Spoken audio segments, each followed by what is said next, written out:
A'udzu billahi minasy syaithanir rajim.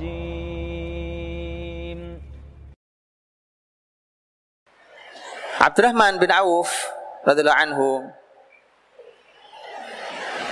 Saya ingin memulai dari kalimat terkenal beliau, di mana beliau mengatakan, "Dullani 'alas suq." Tunjukkan pada saya di mana pasar. Di mana kalimat itu disampaikan saat Abdurrahman bin Auf tidak punya harta sama sekali, hijrah meninggalkan Mekah menuju Madinah dalam keadaan tidak membawa harta sama sekali, padahal hartanya banyak di Mekah. Maka ditampung oleh saudaranya yang baru dikenalnya, yaitu Sa'ad bin Rabi', sahabat kaya Madinah radhiyallahu anhu. Dan kisahnya antum semua tahu, Sa'ad bin Rabi' siap berbagi rumah, berbagi kebun, berbagi istri. Berbagi istri maknanya adalah, saya ceraikan, mana yang kamu mau dari salah satu istri saya, kalau itu yang paling kau minati, maka silakan ambil, nanti selesai masa iddahnya silakan kamu nikahi. Itu maksudnya.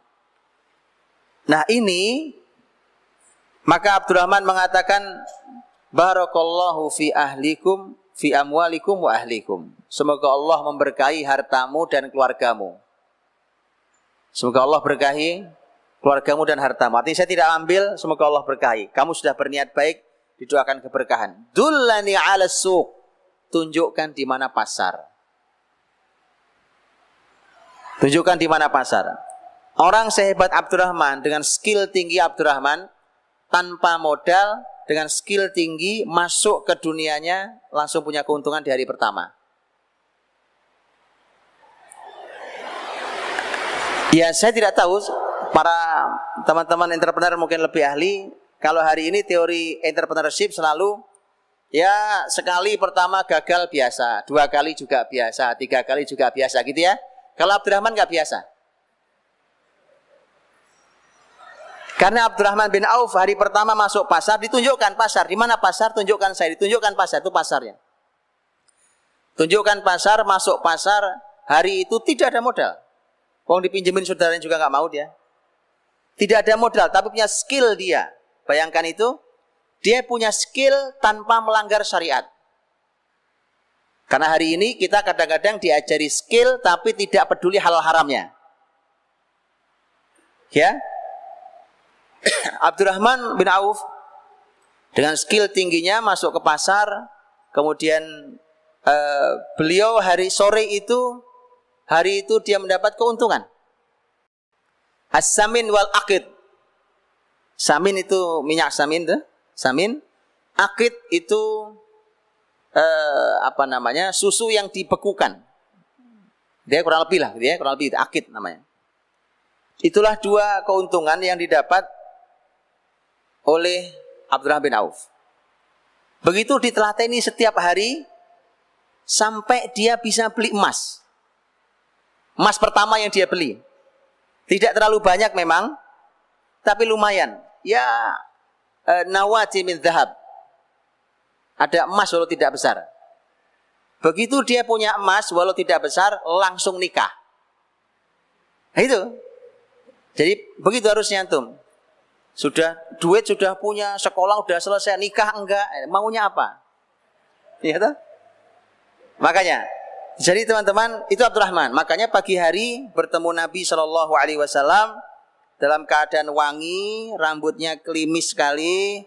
Terus Nabi bertanya, Abdurrahman, nampaknya pagi ini indah sekali, kamu wangi, klimis sekali. Abdurrahman mengatakan, semalam saya menikah ya Rasulullah dengan seorang gadis dari Ansor. Ala wazni nawatin min dhahab. Maharnya emas. Nah, tadi emas tadi itu yang dia beli nggak seberapa banyak, tapi dia sudah bisa beli emas.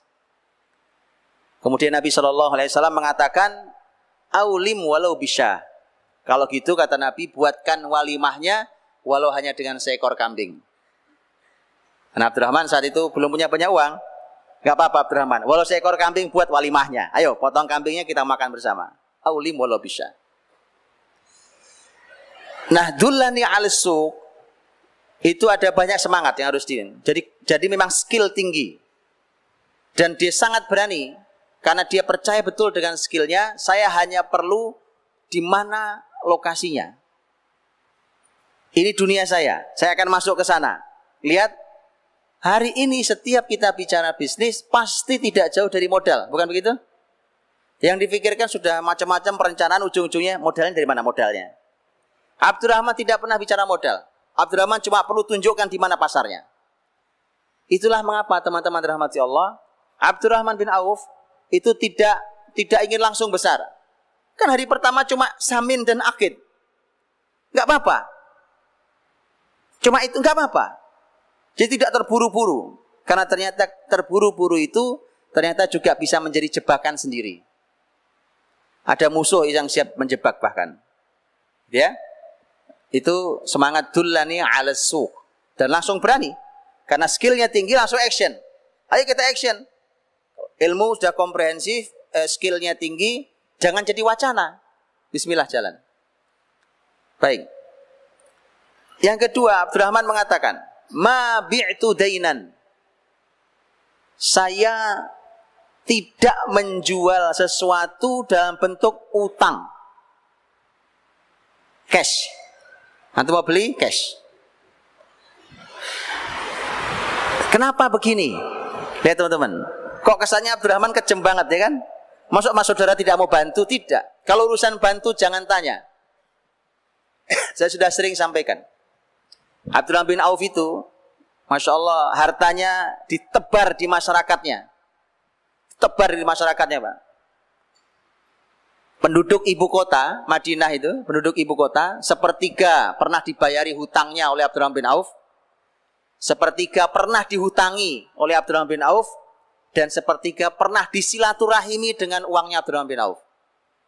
Bisa sering sampaikan. Artinya kalau urusan sodako, jangan tanyakan itu. Tapi sekarang saya sedang bisnis bukan? Yang hasilnya kan saya sodakohkan lagi. Kalau akad kita bisnis, maka tidak ada utang. Antum mau beli cash. Kenapa? Ini yang mulai harus kita tumbuhkan. Budaya ngutang itu tidak benar. Ngutang boleh, tapi budaya hutang tidak benar. Maka saya mohon maaf sebesar-besarnya. Kalau orang megang kartu kredit, Pak, kemudian nanti umpamanya, mohon maaf sekali lagi. Umpamanya kemudian dibilang, tapi ini Pak kartu kredit syariah. Oke? Mohon maaf saya. Saya cuma bertanya, tolong dijawab. Di mana syariahnya membuat hutang menjadi sistemik? Kalau ngutang boleh, benar. Hutang boleh, benar. Benar, Nabi pun ngutang. Boleh hutang itu. Dengan syarat, bisa bayar, bertekad membayar, dan seterusnya. Tetapi dengan kartu, kita pegang kartu kredit, maka hutang menjadi sistemik. Karena kemanapun kita beli tinggal gesek. Betul? Hutang menjadi, nah hutang jadi sistemik itu, saya mohon diajari. Di mana syariatnya itu? Di mana syariatnya menjadikan hutang sebagai sistem? Rasulullah SAW ketika bicara tentang jual beli, Nabi mengatakan yadan biyadin, ha biha. Artinya tangan ketemu tangan. Yadan biyadin, artinya cash. Mana uang antum? Ini barang saya punya. Cash. Membiasakan cash itu luar biasa, teman-teman. Karena hari ini ternyata, Masya Allah, karena hutang dibuat sistemik, akhirnya orang mengambil keuntungan dari hutang itu. Akhirnya orang beli cash malah susah dapat barangnya. Yang begini ini perekonomian yang sebentar lagi roboh. Karena ini perekonomian tidak normal. Coba saya tunjukkan. Kalau Anda ingin menjual, Anda menjual barang, kemudian orang datang ngutang, orang datang ngutang, orang datang ngutang, orang datang ngutang. Normal itu? Gak normal. Anda mungkin akan jawab, Pak, tapi itu ada lembaga keuangan yang mengcover itu, bukan si tokonya. Tokonya sih dapat cash. Ada lembaga keuangan. Justru itulah kemudian lahirnya lembaga-lembaga keuangan yang fungsi uang menjadi sangat berkuasa, uang itu. Padahal uang itu dalam Islam dibatasi hanya sebagai alat tukar, tidak lebih. Ketika uang kekuasaannya melebihi alat tukar, maka yang muncul nanti adalah dosa, diantaranya riba. Karena riba itu membuat uang menjadi komoditas. Kan begitu? Menjadi barang yang dijual. Dan seterusnya. Maka dari itu teman-teman, Nabi Shallallahu Alaihi Wasallam memotivasi muslimin untuk bahwa sebenarnya semuanya cash. Dalam urusan hutang boleh, tapi Nabi mewanti-wanti luar biasa. Jadi wanti-wanti sangat luar biasa tentang masalah hutang. Dan Masya Allah, andai Rasul hidup hari ini, Pak, kemudian meninggallah kita, rasanya tidak ada yang disolati Nabi Shallallahu Alaihi Wasallam. Karena Nabi tidak mau menyolati sahabat yang masih punya hutang. Apa enggak sedih? Sangat sedih. Nabi SAW suatu saat mau menyolati jenazah, kemudian Nabi bertanya, ada hutangkah ini? Ada ya Rasulullah. Kata Nabi, sholat kalian saya nyolatkan. Saya tidak mau nyolatkan. Kemudian seorang sahabat mengatakan, ya Rasulullah dia punya hutang 2 dinar, kalau saya tidak salah 2 dinar, dan saya nanggung. Nabi kemudian sholatkan. Nabi mau menyolati. Esok harinya sahabat yang menanggung laporan, ya Rasulullah utangnya sudah saya bayar. Nabi mengatakan, al-an baru dajil tuh. Sekarang sudah dingin kulitnya. Paham maksudnya? Utang tuh bikin panas teman-teman. Itu istilah Nabi, orang meninggal panas kulitnya. Gara-gara utang. Begitu kau sudah bayar, sudah dingin kulitnya. Sudah. Sampai begitu ya. Saking bahwa dalam Islam itu didorong untuk cash segala sesuatu. Saya ingat betul. Dulu waktu saya ngaji, salah satu syekh tempat saya mengaji, Syekh Muhammad Mukhtar Syingkiti, hafizallahu taala, saya ingat betul beliau mengatakan bahwa andai ekonomi transaksi hari ini di dunia cash, yadan biyadin tadi, tangan ketemu tangan tadi, maka tidak ada masalah di perekonomian hari ini. Karena hari ini sebab utang jadi tambah ruwet. Karena hutang dibikin sistem di belakangnya, bikin lagi belakangnya, bikin lagi asuransi belakangnya, bikin lagi asuransi diasuransikan lagi, ruwetnya luar biasa. Hah? Kata Abdurrahman, ma bi'tu dainan. Saya kalau jualan nggak ngutang. Ini juga bukti teman-teman rahmati Allah Subhanahu wa taala. Kita belum bisa bertransaksi seperti sahabat. Sahabat itu kalau waktunya sedekah nggak pakai hitungan, betul tadi? Ratusan miliar dia sedekahkan. Ya, Utsman tadi 440 miliar rupiah sedekahnya. Kalau sedekah jangan tanya. Tapi kalau urusan jual beli. Walau hanya 1 dirham kasih ke saya. Ini uang saya 1 dirham. Apa arti 1 dirham dibandingkan uang sebanyak itu kan nggak ada artinya. Itu artinya para sahabat memilah betul. Kita lagi ngapain nih? Lagi bisnis atau lagi sedekah? Dua-duanya konsep dalam Islam. Hari ini kita campur aduk. Gara-gara kita tidak ngerti ilmu yang komprehensif. Umpamanya dengan semangat hari ini, dengan semangat kita hari ini. Ayo teman-teman kita membuat produk muslim. Umpamanya ya, membuat sabun mandi muslim. Diedarkan, ini produk muslim. Orang membeli dibandingkan dengan harga yang ada di toko yang sudah biasa dari perusahaan lain, dilihat, lah ini mahal Pak produk muslim.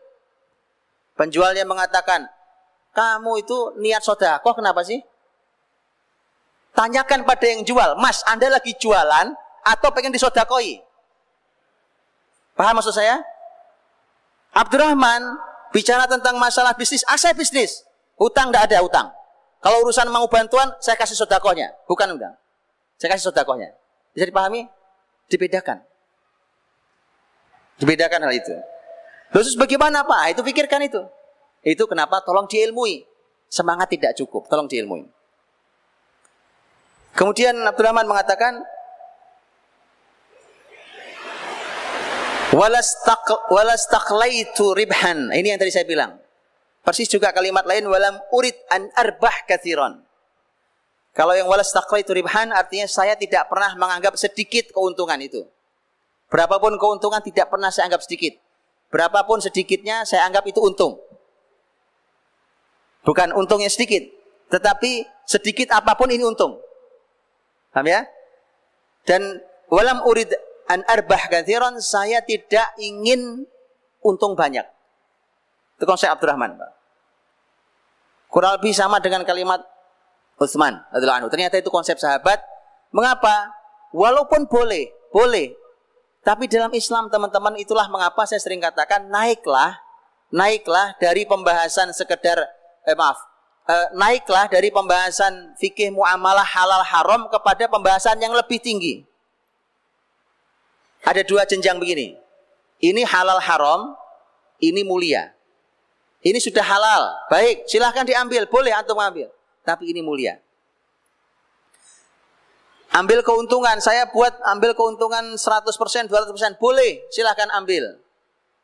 Tapi tidak mulia karena kita kehilangan rahmat Allah.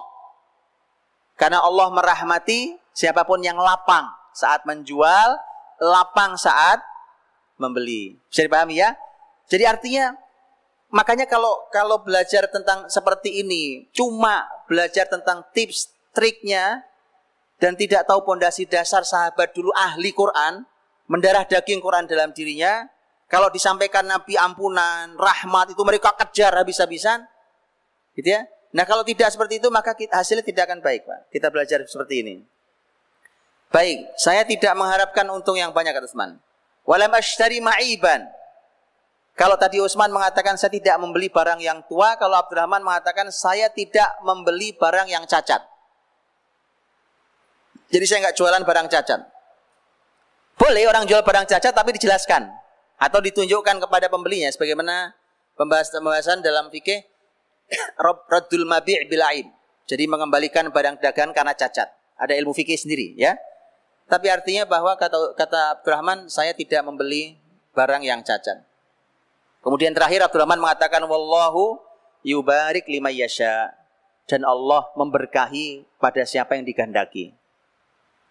Ya, jadi sahabat, masya Allah, beliau nggak jauh dari berkah yang dikejar oleh mereka.